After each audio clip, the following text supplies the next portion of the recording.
Yes, welcome listeners. Today we're going to be enjoying a fine little tune I have ready for you. And accompanying it is a Ballad of the Seven Dice Q&A I particularly enjoyed. I think that we're going to really dive into the minds of the people behind Ballad of the Seven Dice. And I want you to take a moment and just really immerse yourself into what they say. Just really think on it. And while you explore the depths of their imaginations, just let yourself go. Find yourself in this new and thrilling world. Now, join me, dear listeners, as we experience Ballad of the Seven Dice's Q&A. Welcome everyone to our first ever Q&A. It's weird to think that it's been 1 year that we've been doing this. For a year? And it's still going. Yeah. 1 whole year. That's too long. 1 year and we're only 5th level. What the hell? Yeah, that's true. Oh my god. Here we go. You guys are going to be 6th level right away. Fucking hope so. It's probably the longest time it's ever taken to get to 6th level in any game I've ever run. Right? Usually I just blast through the first few levels. I'm like, I don't care about these. And then I'm like, alright, you guys are all now at a cool level. Let's do things. Yeah, I want to do fucking I'm thinking about other characters I want to make now, and I just want to make a monk, and I'm just like, don't stop, wearing like now, don't stop. It's so hard. Especially when I DM, I come up with so many characters, and that's why I try to put them all as NPCs, like that squirrel character I wanted to play. And I was like, whatever, I'll just throw him in here. It should be fine. I'm making fucking Goku next. I still have to play my printer wizard in something. Yeah, you do. I don't know what I would do that in. Wait, printer wizard? Yeah, I'm gonna be like a dock worker, and then he finds like a old laser printer that's inhabited by the spirit of a wizard. And so my casting spells is the spells being printed out on the paper, and then the worker reading them off. Yeah. That's amazing. And it's very reliant, like he can get paper jams, he can run out of ink. Right, and then his long rests are just me refilling ink cartridges. Yeah. Or 3D printer wizard. Even better. Yeah, but I need more printer jams. It's supposed to be running out of plastic. Yeah. So we got actually a number of questions that were submitted by listeners of the show. Believe it or not, there are people listening we have to listeners? us. Yeah. Wait, people still listen to this? Oh, it's actually been growing, surprisingly. Oh, wow. I can't believe people want to listen to me bullshit about with... I know, us rolling dice and trying to be cool. Oh, not me, but all of us bullshit around. Well, we hit our 12th review just today, actually. And we still don't have a star rating in Canada, which makes me sad, but we have a star rating in the States. So that... How many things do you need to get star ratings? You need 6 at least to get one. And I think we have 4 or 5 in Canada. We just need one more Canadian. But nobody wants to use iTunes. I'm just gonna have to make my friend from work just I'll give you $10 just to review it, just so we could be on fucking... Just please let Canada recognize us. I'll give you $10. I'll buy you lunch. Just fucking review us. So yeah, we have a number of these questions sent in, and a number of them were actually geared specifically towards you guys. Why? Because people want to know what you're thinking. Yep, still getting technical issues, even in the Q&A. And that's one of the great things behind the scenes. Yeah, we've had Q&A technical issues this whole time. We've come a long way. Well, let's start off with a few questions that are geared towards you while we wait for Robert to come back. These questions that I'm about to read out are from Dave from the Four Orbs, who's actually all caught up with us. He's been listening eagerly for the next episodes lately. He's really excited to hear what happens in the mansion. Dave, you got better things to do with your time. No, I'm kidding. Thank you, Dave. Love you. Here's one for Kelsar. Alright. Kelsar, or Brent, how do you, as a player, prepare yourself to play Kelsar, who's a tiefling paladin, when you know that tieflings have inherent evil tendency since they have the blood of demons rushing through them. What was that character in Skyrim that was just like, is it better to be good or is it better to overcome evil tendencies, like overcome an evil tendency and become good? So that's basically the ideal I have behind him. When I made Kelsar, I kind of drew from real life experiences to make the character. I was no stranger to bullying. I mean, it wasn't as extreme as Kelsar's was. I mean, it wasn't like tortured and shit, but I mean, it happened. So, like, I played part of that in, like, for his origin story. Like, was with other people, like, who have had similar experiences with life. There are people that want to, give in and, like, want to be, like, the bad guy, right? So you're facing that. And you have to decide, like, okay, am I gonna decide to be an asshole and give people their own medicine, or am I gonna be the better man and just try to live a good life? And that's kind of what Kelsar's going through. He's had a rough patch, like growing up and like getting his heart ripped out. Probably didn't do much for his mental health, but yeah, he's still like going through like the battle between good and evil in his head. He still like acts like an asshole at times, but then he pulls back a little bit. And, it progressively gets, and it's tough. Because, even today, he's still going through tough experiences. He's still trying to do the right thing, but he still fails, So, like, he has all that burden on him, and it's getting tougher and tougher for him to, like, not be like that pillar of faith kind of thing and not give in. Yeah. Yeah, exactly. So that was kind of my intent, like my tension with him. I don't know if I'd like to think it played through with it, but or I played. Yeah, I definitely felt it when I was editing the stuff. So. Oh, thank you. So that was kind of my intention with him, like initially, and I still have like a whole path in my head of where I want him to go, but considering how this is D&D and you kind of just gotta roll with whatever happens. Who knows what's gonna happen, right? I have so much weird stuff planned for every one of you. Yeah, so like it could go off the rails, or maybe he'll have a happy ending. He probably won't, but who knows? I mean, ultimately, we all want the people who've struggled with life to have a happy ending, but now I'm the bad guy if I take out Kelsar. Yeah. No, I mean, it's also up to me too if he lives. Yeah. So, here's the thing: just because you're the good guy, whatever, doesn't mean that the universe is going to be nice to you. So, like, basically, the message is like, you know what? Life's going to be rough. The universe is indifferent. Don't be an asshole. And I mean, I'm not like a great guy. I'm not a great guy either. I mean, we've all done shitty things. So yeah, realizing that and being better from it. That's all you can do, right? Oh, for sure. Here's one for MZ. MZ, or Robert. I feel like MZ is hiding something from the group. Is there something from your homeland you're purposely not telling them about? No spoilers, Dave. You're gonna have to listen and find out. Whoa. Sorry, Dave. You're just gonna blue ball him? Like, I don't want to know if my character's not supposed to know. Yeah, that's true. I mean, that's fair. Yeah. Nobody knows anything about MZ. Here's one for Ronnie. It's pretty straightforward. Dave asks you, Ronnie, or Evan, Ronnie has a kid. Is he ever going to act like a father? No. No. That would be character development. And why is that? Because that'd be character development, and I don't do that.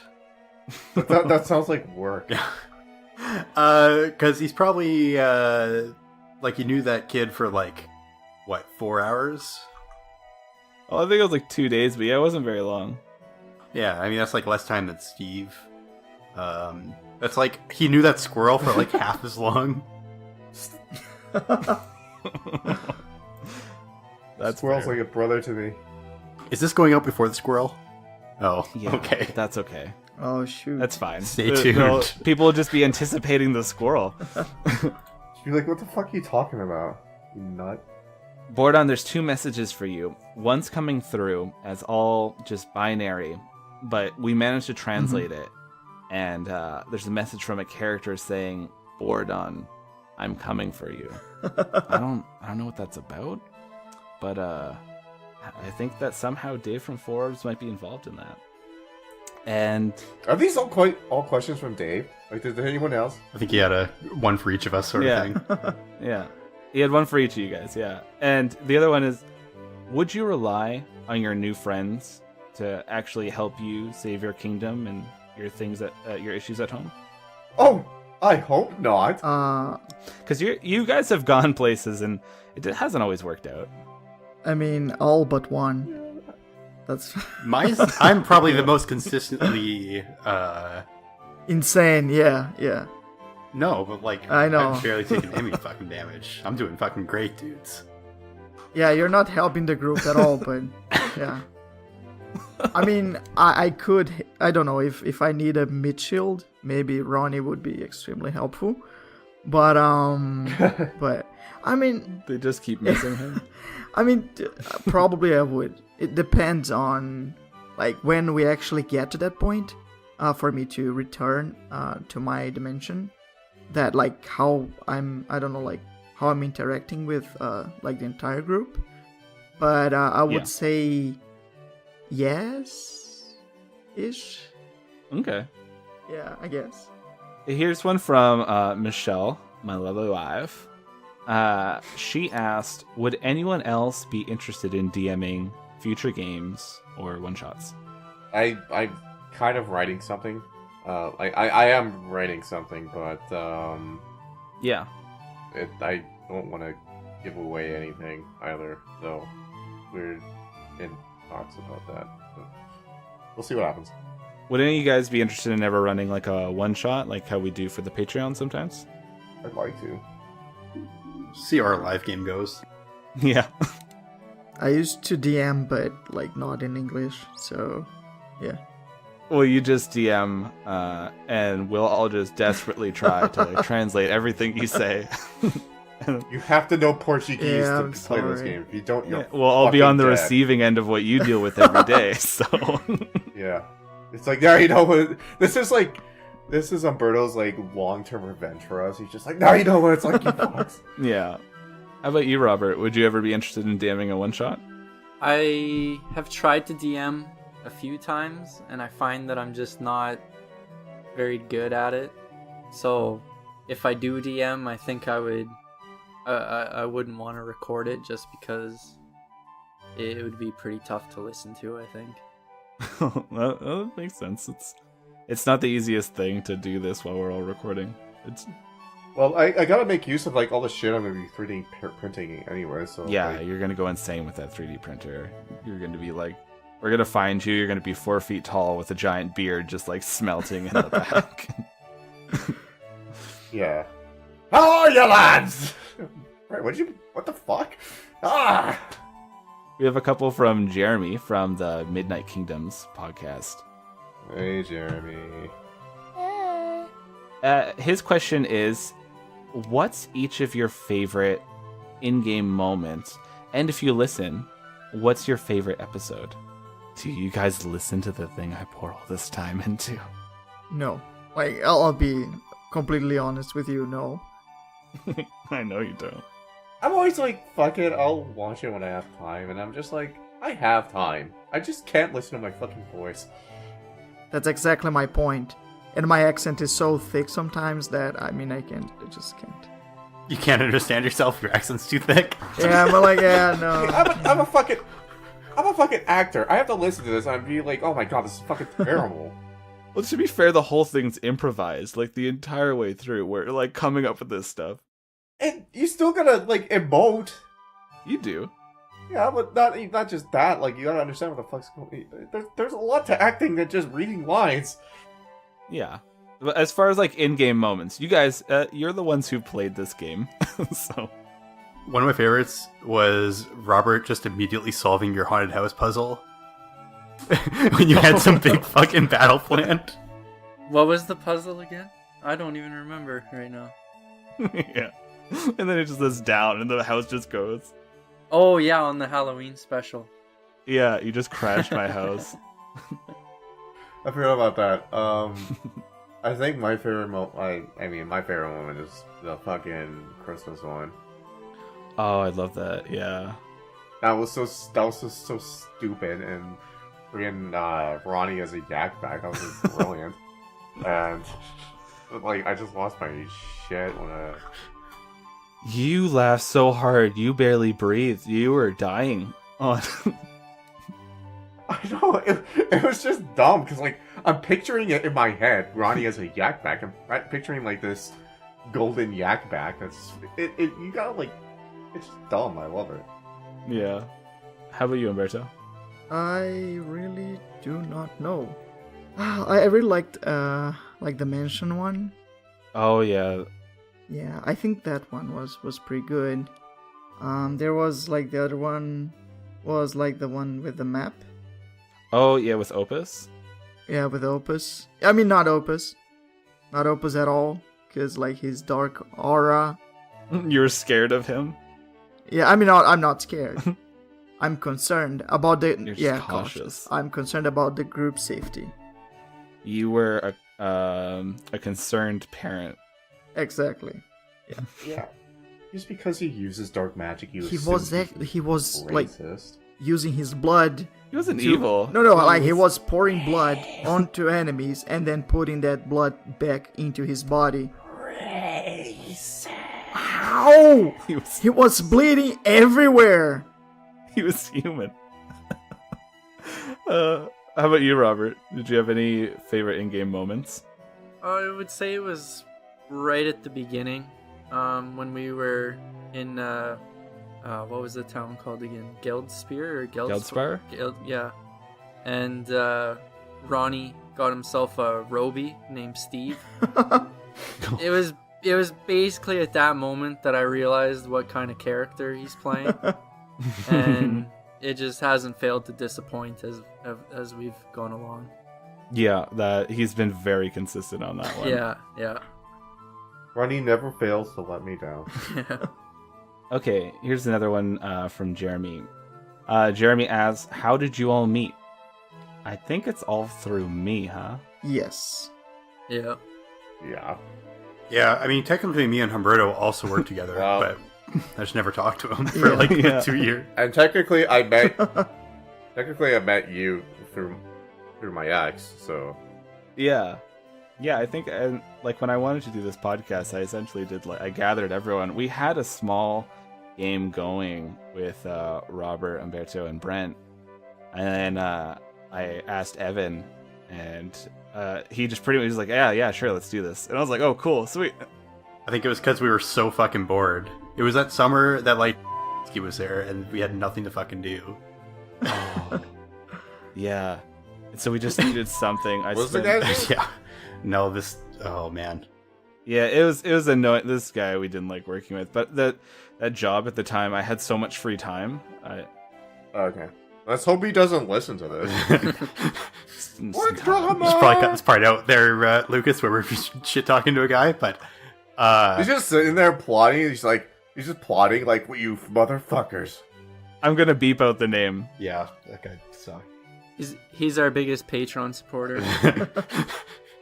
Yeah, but yeah, I had a lot of free time when I worked there, so I wrote up a lot of this campaign there. Seriously? So We had so much fucking free time. yeah, there was days that they had no work for us. They would be like, "Here, I got a task for you." We're like, "Oh, thank God!" And it took 20 minutes, and then we had like another 7.5 hours to like, what do we do now? Yeah, and that's yeah. That was magic. But yeah, we essentially met all through me. Like I'd known Robert since middle school, and I met Umberto and Evan at the same place of work, and Brent. Yeah, we met through just people that we knew, and then we started hanging out and kind of picked up from there. Yeah, we do not speak of him. Yeah, but yeah, no, it's been good. I think I got some more here. Oh, here's one. Do you feel your characters are actually feeling like a bond growing between each other, like you're actually becoming friends, or do you still just feel like it's fate forcing you together and there's nothing really there? If disgust can be considered as a bond, then I'm bonding with Ronnie. That's for certain. What about the other two? Well, with MZ, I know I can trust him, but I mean he's reliable, but yeah, but not Yeah. necessarily like I can trust him in a sense of a. I like MZ because he's very precise. He knows what he's doing, but I don't think He's a professional. but I don't think he actually plans before actually doing. So, and like Bordon is usually very careful with everything, you know, like he is a warrior. How about MZ in that front? MZ, do you feel like you have a bond between these other three people? Well, it's definitely a bit of fate making this happen, Yeah. but I would say that we're in this situation together, and these are my companions, and I'll protect them, you know? Mm-hmm. Do you feel like you're becoming friends with any of them, or it's just still like kind of you're just soldiers at arms? Definitely. What about Ronnie? Ronnie, you are Ronnie doesn't give a fuck. always about number one, but how do you feel about your actual connection? Because often you drop the word friend quite a bit, like with everybody. Do I? Oh man. Yeah, when I edit all the time, you're like, "Oh, Kelsar, you're my friend," or like, you're like, "Well, Bordon, you know, we are friends," but like you say it to all your party. Oh, he doesn't mean it. He does not mean it. He's just like, No, how does Ronnie actually feel? Because Evan would be the one to determine this. So does Ronnie actually feel like he's becoming like chummy with these guys? Well, yeah, these are like basically his best friends. Probably the people he's spent the most time around, except for that one barkeeper that he never remembered the name of. Nelson. Nah, man, sure. Like, yeah, like we're his only friends, though. It's the thing. That's sad though. Like you guys are his best friends. yeah, and we hate him, I know. like generally speaking. Well, I think if anything though, like I have noticed times where, like Bordon always has like a bit of contempt for Ronnie, but there are times where I've seen Kelsar show empathy or MZ's. I think me and Borodon got along pretty good when we were deciding to turn back time so we didn't get yelled at. That was a bonding moment. Yeah, there are times when Bordon gets angry with the rules and he wants to defy the rules, and the only one in his corner is Ronnie, and Ronnie's like, "Let's do it. Let's let's get out of here." Yeah, but he just does whatever the fuck he wants. Ronnie is technically my moral compass. Whatever Ronnie says, I just do the exact opposite, and it usually works out. But but I mean, jokes aside, I tried to get along with him, but since I tried to bring order, and he's literally like the avatar of chaos, so it's very complicated. Yeah. I tried to organize stuff, and he just, I don't know, untangles everything. How does Kelsar feel about these three? Overall, he he cares about them. He just doesn't know how to express it properly. Yeah, because it's always been either work or the horrible village he lived in. Yeah, so he's not like used to it Yeah. in a way, but he's kind of like emotionally stupid in a way, because like he just doesn't know. He doesn't have the experiences to fall back on. He doesn't have the know-how to get past it. Yeah, exactly. He's in his adulthood, and all he knows, he only knows is. In that sense, does he connect with Ronnie in that way where you see that Ronnie, I mean, he kind of does his own thing. He is, as chaotic as he is able to mostly take care of himself, but does he connect with Ronnie in that sense that he doesn't really feel like he knows what to do? He doesn't know like the adult decision to make when he sees everyone else act? Yeah, like in a sense, yeah. I mean, it's a tough one to answer, but he doesn't agree with Ronnie and his methods, but he also understands why he does it. Yeah. why he is the way he is just that he's Could you please explain it to me? Because, like, I'm completely lost. Like, Ronnie is literally just chaos. Have you listened? Oh, you haven't listened to his episode. You'd understand him a little bit more if you know what his world was like. like he doesn't know how to read. Like, Well, he never. I think he dropped out when he was young, right, Yeah. Evan? yeah, so he dropped out of school. So Probably. I don't remember. And I remember you saying like Ronnie, like he lived on his own for quite some time because everything was a fad in his kingdom. It was a fad to get rid of your kids. So Ronnie was living on his own for like since he was 12 until he lived with that barkeep who taught him some music. yeah, so yeah, like that's tough. How do you find that is like how do you find that is playing Ronnie? Like since you're playing someone who essentially is the antithesis of society, like a civilized person. He is the person who's like, here are the rules that keep society structured and balanced, and he's like, nah. How do you find that is playing him? It's real easy because I don't have to worry about anything. I just do stuff. You kind of just like whenever you feel like a whim come on, you're like, that's what Ronnie's gonna do. Right. Yeah. Because I wanted my character to be like 80 to 90% just shitty goofs. And so playing something neutral chaotic makes that real easy. While we have to fix those, like, of your decisions for you. Yeah. The consequences of your decisions. I don't think you've ever fixed any of my decisions. I don't think they've ever need to be fixed. Okay. We will see on this, like, next... I didn't break time. Well, Yeah, right. Spoiler. okay. Oh, Remember right, when sorry. when you guys left the bar wench to die? Oh, and MZ was the only one who went back No. to save her. Why did you Yeah. do that, Robert, with MZ? You guys all left. You all jumped out the second story window, but MZ went downstairs to go save her. Why did MZ do that? I think I actually helped him, haven't I? No, you jumped out the window too. Very cleric of me. He's not heartless. He just wanted to save her because he just felt it was the right thing to do. Yeah. See, I didn't save her because it was my first, like, Your arm was broken. well, that too, but also, I didn't want my character to fucking die, like, right at the beginning. And it was, like, my second time playing fucking D&D, and I think if I died of you, I'd probably turn me off a little bit. Geldspar was not planned like that. It was actually planned. You were supposed to have a festival. You were supposed to feel really good and everything. What was supposed to happen was that Matthews came in. I totally take that away from me, that's fine. Yeah, Matthews came in, he did his thing, and he left. And you guys went like, oh god, that was scary. I guess we got to be careful. And then they throw a celebration for you the next day, and you guys are kind of like troubled from this. But instead, you guys were like, nah, we're not going to let this guy come in. We already took out one monster. Time to take out a second. He just got thrashed. We had a performance high, you know? Like, Well, the whole time, yeah, the whole time Bordon was saying, like, stop it, leave him alone, let him leave. And then, That's on Kelstar's stab. Yeah. yeah, and Kelsar ran at him. Yeah. no, like, he killed, like, my entire order and tore out my heart. I was out for blood. Oh, yeah, no, it made sense. Here's a question I have for you guys.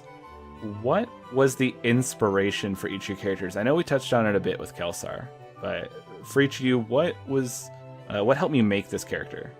Last minute desperation. You asked for my character, and I didn't have anything. So I started typing, like, a WhatsApp message to you. And then things started, I don't know, like, my imagination kicked in. And I started just typing whatever. Because, initially my character was going to have, like, his surname would be, I think, Goldenbeard. And, but then I thought, what if he actually had, like, a beard made out of gold? And then, like, things started to evolve to the point that I thought, what if, like, the dwarf actually had, arms made out of gold? And then I started building the story on top of that. Like, yeah, just... Mm-hmm. What about you, Robert? Where did the MZ come from?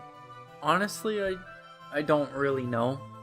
I knew you were planning this campaign for a while, and you kept talking about it and how it's like it's gonna have to do with the planes and all this and that, and you said you kept emphasizing how we can play whatever we want.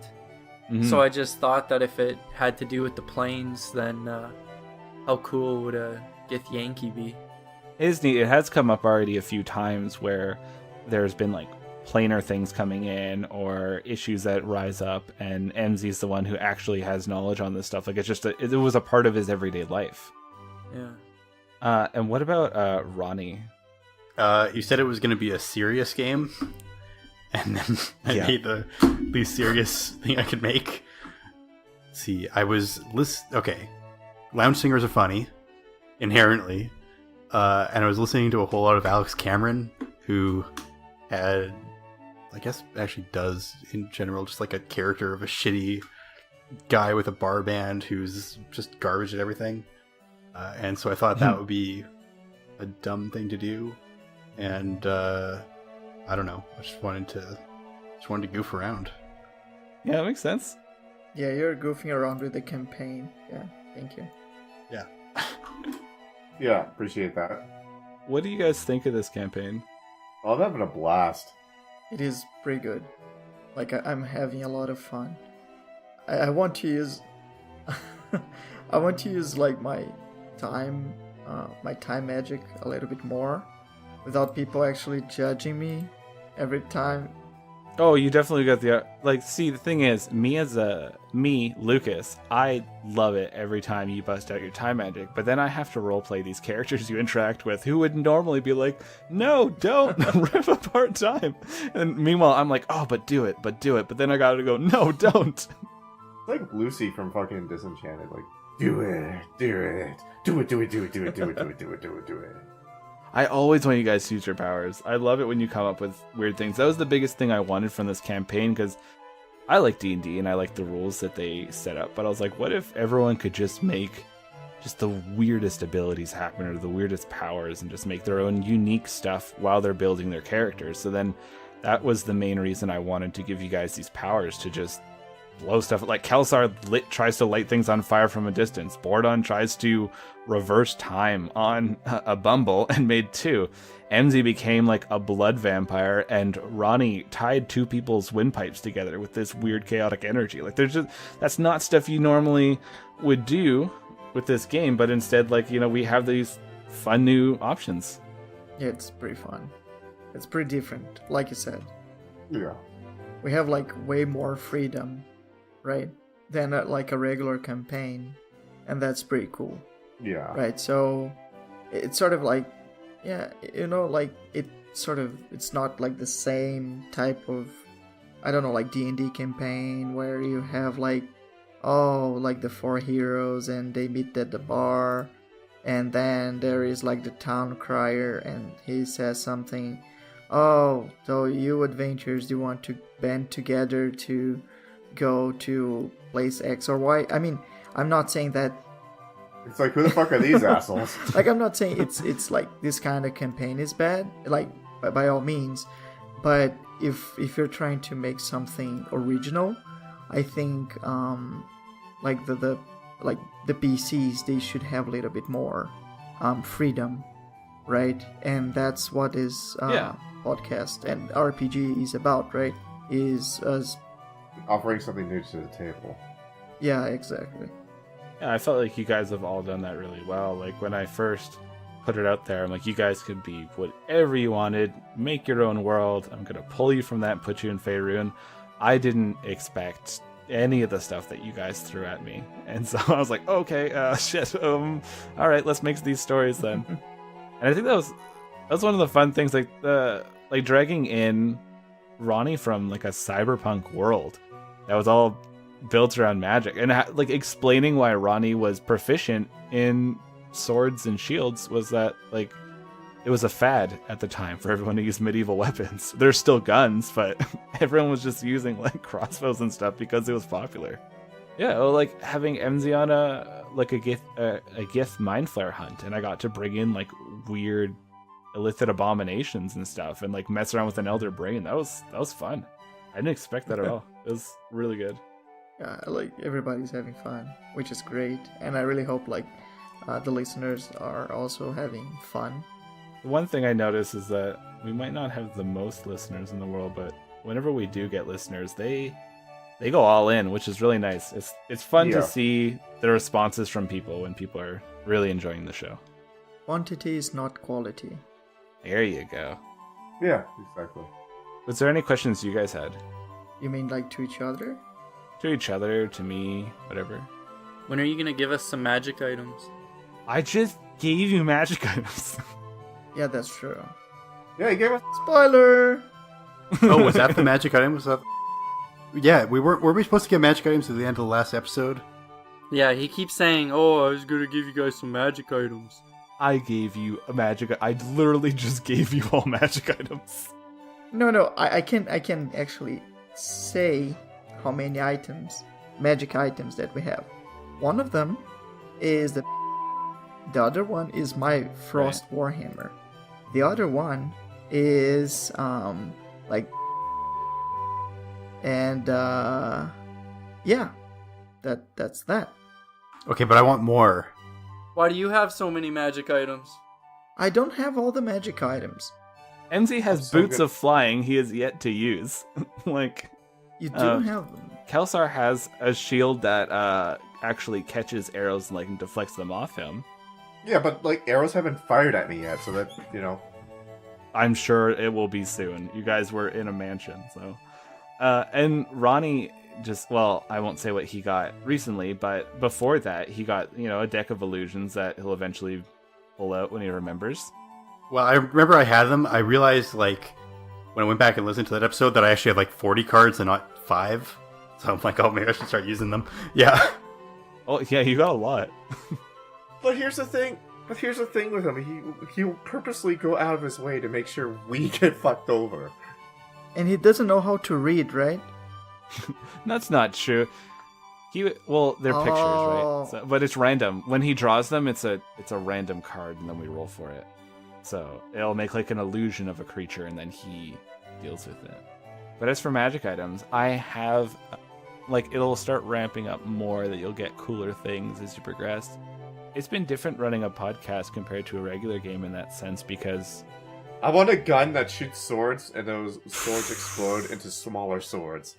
yeah, no, with this it's been different because I find with the podcast, I got to keep interesting stuff happening each time because with a regular game, you could have sat there for 4 hours and not a hell of a lot happened. You're just kind of you're going through the dungeon. It might just kind of be a slow game or something, but it's if I'm trying to create a little more content, sometimes I'll spice it up. I'll add in a cool monster or a weird NPC like we just seen, and the listeners will hear very soon. You gotta keep your listeners. Keep people interested. I got a question for you, Lucas. Are we ever going to change the team's name to the Reborn, which is clearly the No. official No. name? No. We I all already- know that. I feel like Bordon will get that tattooed. I'm just going to change ours unofficially to Owlbear Riders. And I love that one. It almost won. I should have voted. That says a lot about you and your character. Right? Yeah, no, it was fun. It was putting this stuff out there was actually pretty interesting to see how many people responded to it. It's pretty Yeah. cool. I guess we'll let you guys all go, and Brent can run off to the gym, and we could all eat food. Not to the gym. I'm running to my printer. Oh, right, yeah, he's going to dwarf it up. Yeah. Well, to everyone who's been listening to the show so far, or is strangely just checking us out on the Q&A episode, Yeah. whatever floats your boat. But thank you so much for listening and commenting and just, interacting with us. It's been a wild ride, and we can't wait for year 2. Yeah. Thank you for listening. Appreciate it. You guys are awesome. Yep. Keep being awesome.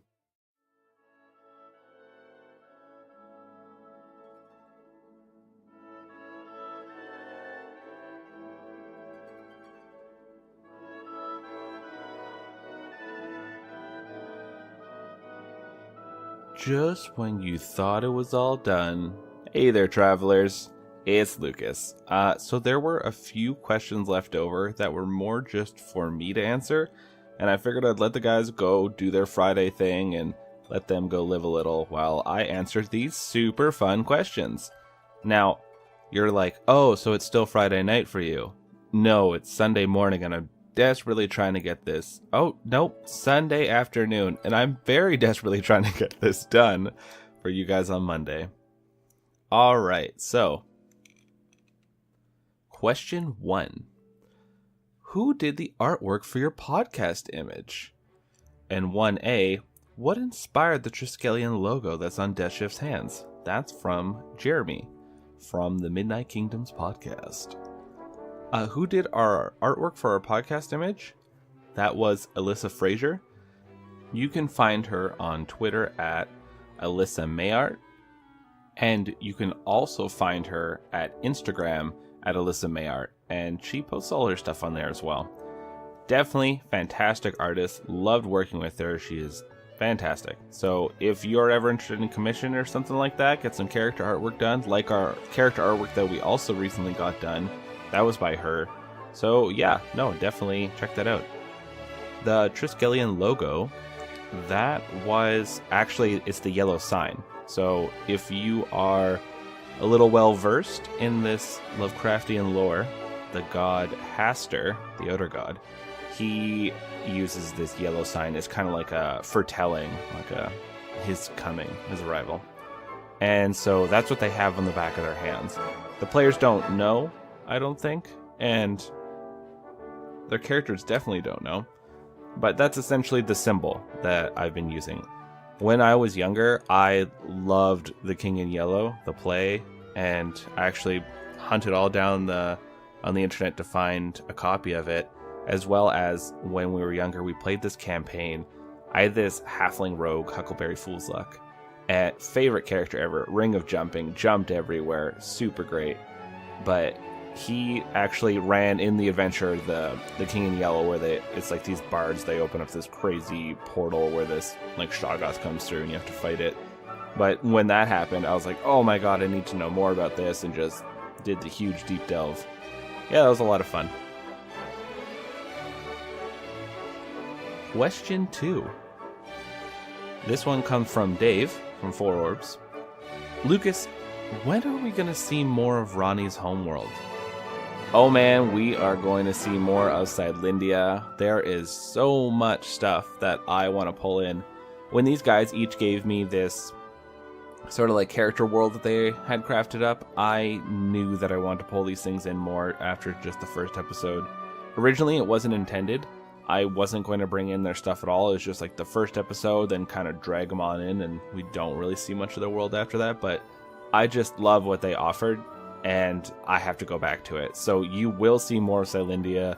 You'll see more of Mons Regnum. You'll see more of Kelsar's Order. We're going to be dipping into MZ's home city. So yeah, be excited for that. There's going to be weird stuff in each of them. We have one from Austin from the Reforged podcast. He played Opus, the Warlock Paladin. And what his question is, what happened in the other two battles where Dorm's fortresses failed, as mentioned in the Dorms and Matthews episode? Those other two battles, I have been really thinking about if I want to make some fun bonus content for the Patreon or not, where we could play through them. But essentially what happened was, the first one was on the Shining Plains, and that's in the Forgotten Realms. It's kind of southeast. Oh, I don't know if I got my directions right. I'm gonna say southeast of the Sea of the Fallen Stars. And essentially she had something set up there where she was launching attacks at Sanctuary and kind of harassing Baldur's Gate a bit. And so that was the first one they took out. And this place, this fortress that she had created, was really over the top embellished. Like, it's my bad guy fortress. And this was kind of her first one that she was getting, Dorm was getting her feet under her. And so it had these massive towers and battlements, ramparts, all the works. She had a big army there. And the kingdom of Cormyr and the areas of Sanctuary, Baldur's Gate, they teamed up and took it down together, actually. So they had the three armies, brought down this place, and there was a lot of casualties, a lot of people going crazy, but it was a huge blow to Dorm's forces, because that was kind of like her center point for her army. And the other one that was taken out was actually up in Cormyr. There was the Highmoors. They have these mountains that are in the Cormyr range. She shoved a base in those mountains, and what they did was they were experimenting there. So they're experimenting on the forests and the creatures of Cormyr. And naturally the Chosen rushed forward because they have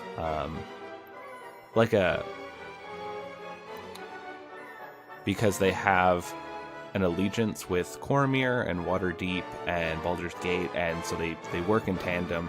So the Chosen rushed over to Cormyr and they helped take down this fortress.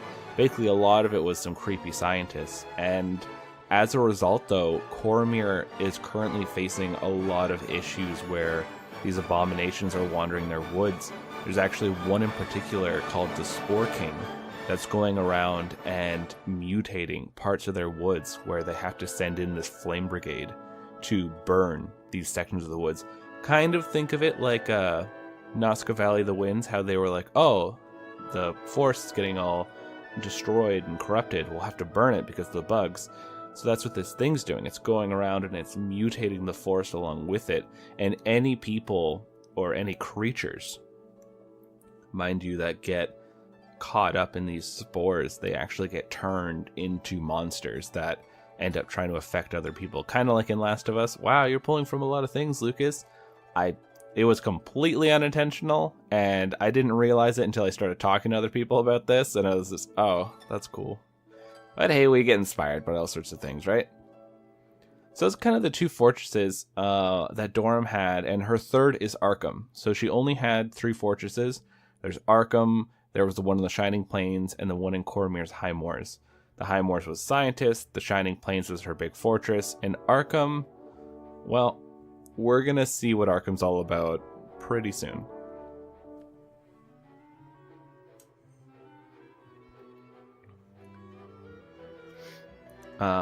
Here's another question from Jeremy. Where do you draw inspiration for your story and your beasties? From a lot of stuff, honestly. I'd say the biggest one would probably be just all the weird shows I watch on Netflix. Would be, I'd see something, I'm like, oh, I really like that. Like, I watched Bird Box, and I like the idea of like an invisible force they just couldn't do anything against. I love that idea. So I have tied in that concept into a villain that you all will see shortly. And I liked the idea. I was actually listening to Alice Isn't Dead, and I loved the Thistlemen. The way they acted, that was just so alien. The way they reacted to people, the way they just saw everything through this just uncompassionate eyes. They have this filter of just hate. And I love that idea of these creatures that they're so close to being human, but they're not there. And I wanted to put that in with the ghouls. So when they encountered the ghouls, they often look very similar to people, but there's just something off about them. And that was also a big thing with Matthews. Matthews was inspired by some of the stuff from Alice Isn't Dead. And when I was thinking him up, it was, I wanted this character that just inspired terror, but it also just creeped you out because there just was something off about this old man lurching towards you like he doesn't know how to work his legs properly. And so, yeah, I guess you could say just media I consume is the big one.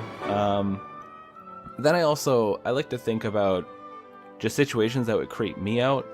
Like, where could you be? Then you're like, you wouldn't want, like, MZ, for instance, when he was held down by those arms that were, like, fused to the bed, and he was getting cut open, and then his mouth was fused over. That was nightmare fuel I had. I woke up in the middle of the night, just really freaked out, and then I guess a few days later, I was like, I guess I'm using this for the podcast. That happens a few times. Or I'll think up a villain and I'll end up having a really bad dream about it. And then I end up using that for the adventure. And it usually ends up creeping me out while I'm editing it. So that's fun. Also, a lot of the creatures, when I'm trying to think up these weird creatures, some of them I just straight up pull from Lovecraftian lore. Like, night gaunts are one that are pretty common from there. The ghouls are pretty common, but I changed up a lot of how they're made and what they do, what they eat, as well as I do have plans to use things like Deep Ones and Shoggoth, but that's in the future. You'll see those come on up. But a lot of the other creatures, I just try to think of what's something that would just be utterly bizarre, or something it would be creepy to see, and something that it's not like it would normally be here in the fantasy world. Like, they're used to encountering trolls, goblins, orcs, dragons. So what's something that those kind of people who encounter these things or know about these things on daily would be disturbed by? So then I bring in things like the flesh wall in the detective episode. That I thought was just super weird and gross. And it really worked on those two detectives, that's for sure. And I guess this last question sort of ties into that. What's your favorite source of inspiration? I'd say my favorite would probably be...